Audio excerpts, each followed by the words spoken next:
대통령실도 오늘 브리핑 통해서 아까 들으셨듯이 반박을 했는데 독도지역의 괴담, 저희를 묻고 싶다. 우리 영토라는 점을 강조를 했고요. 친일 프레임을 위해서 독도까지 끌어들였다. 공당이 맞나 의심이 된다. 이렇게 반박을 했습니다. 김보엽 의원님. 예. 조국 혁신당은 이 사안을 어떻게 보셨어요? 독도 지우기인가요? 아니면 일종의 과도한 친일 프레임입니까? 저희는 윤석열 대통령한테 이렇게 물었습니다. 광복절에 대한민국 대통령인가 조선 총독부 총독인가. 당연히 저는 현재의 일련의 흐름들이 심상치 않다라고 봅니다. 예. 독도 지우기가 아니다. 독도 조형물 다 돌아올 거다. 그 말씀이 지켜지길 바랍니다. 그런데 저희가 받은 제보 중에 하나는 동북아 재단 있지 않습니까? 동북공정에 맞서서 만들었던 동북아 재단에도 독도 조형물이 있었다고 합니다. 그런데 사라졌답니다. 그게 최근이면 일련의 흐름대로 그랬구나 할 텐데 제가 지금까지 파악한 바로는 2년 전이라고 2년 들었거든요. 전이요? 그렇다면 거기는 더 이상 아무도 문제를 삼지 않으니까 다시 되돌려 놓지 않고 지하철역과 이런 데는 문제가 되니까 비판받기 싫어서 다시 되돌려 놓는 것 아닌가 이런 생각이 듭니다.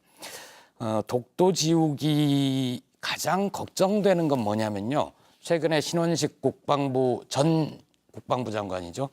한미일 국방장관 회담을 했습니다. 거기에서 뭔가 중요한 문서를 합의했다고 하고 신 장관은 여기저기 인터뷰를 하면서 되돌릴 수 없는 무엇인가를 하려 한다라고 얘기를 했습니다.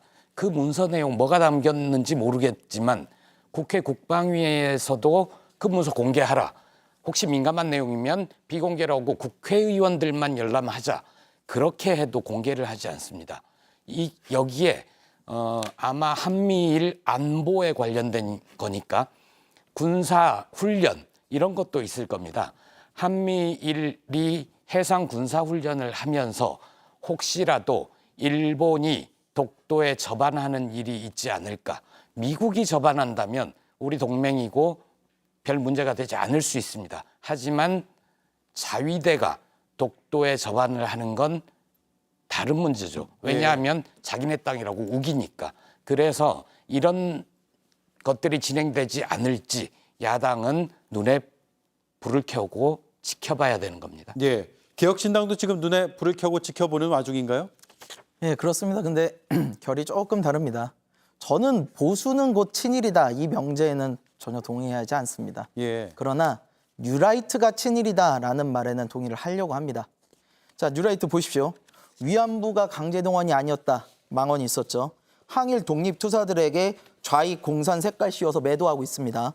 그다음에 식민지 생활로 인해서 우리나라 사람들 근대화되었다. 네. 자, 이런 거는 학문의 자유가 아니에요. 이런 건 학문의 자유가 아니고요. 독일이나 프랑스 같은 데서는 반민족 행위로 처벌받을 만한 말들입니다. 네. 이분들 친일도 아까워요. 일본을 숭상하는 숭일입니다. 그런 뉴라이트가 지금 윤석열 정권에 곳곳에 포진하고 있는 건 사실입니다. 마치 지금 인사를 보면요. 조선시대 때 단종이 있습니다. 단종이 황표정사라는 걸 합니다. 뭐냐면요. 임금이 조금 인사가 어려우니까 신하들이 누런 딱지를 붙여서 인사를 올려요. 그럼 그걸 임금은 결제만 합니다. 그걸 황표정사라고 하는데 지금은 뉴라이트가 찍으면 그냥 다 되는 것 같아요. 인사가. 지금 김문수 지사도 마찬가지잖아요. 이런 거 보면은 뉴라이트표 황표정사가 이루어지고 있는 게 아닌가 이런 생각이 들고요. 제가 윤석열 정부와 국민의힘에 분명하게 말씀드립니다. 친일 프레임에서 벗어나고 싶으면요. 간단합니다. 뉴라이트와 손을 끊으시면 됩니다. 뉴라이트와 함께하는 보수에게는 결코 미래가 없다고 단언코 말씀드리겠습니다. 예.